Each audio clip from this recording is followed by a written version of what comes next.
Chers abonnés, bonjour. Celles et ceux qui me suivent depuis un certain temps savent que j'ai l'habitude, pour ne pas dire la bonne habitude, de tenir à la main un livre pour pouvoir vous le présenter et vous dire d'où je tire ce que je vous partage en citant les chapitres, voire les versets. Or, aujourd'hui, bien souvent, on parle en citant des documents que nous n'avons pas lus. Donc, le titre de cette minute sera « Puiser à la source du livre ». Ceci est très important. D'ailleurs, les religions monothéistes s'appellent les religions du livre, car chacune se réfère à un ouvrage, un livre canonique, donc fondateur et de référence.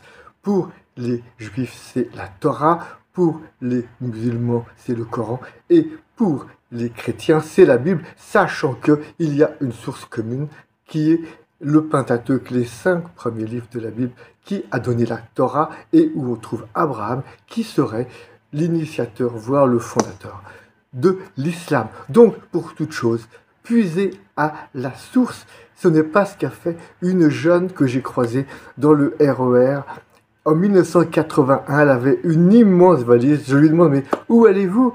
Elle me dit, je viens d'avoir 18 ans et je vais pouvoir sauver ma vie. Je lui dis, expliquez-moi. Elle me dit, la Vierge apparaît et fait des prophéties à Medjugorje.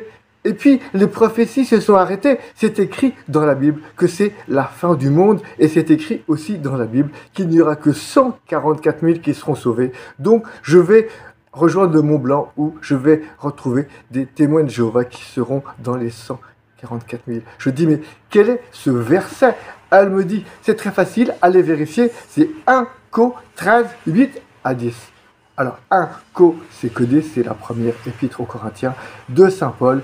Et arrivé chez moi, je lis verset 8, l'amour ne passera jamais, les prophéties seront dépassées, le don des langues cessera, la connaissance actuelle sera dépassée. En effet, notre connaissance est partielle, nos prophéties sont partielles. Quand viendra l'achèvement, ce qui est partiel sera dépassé.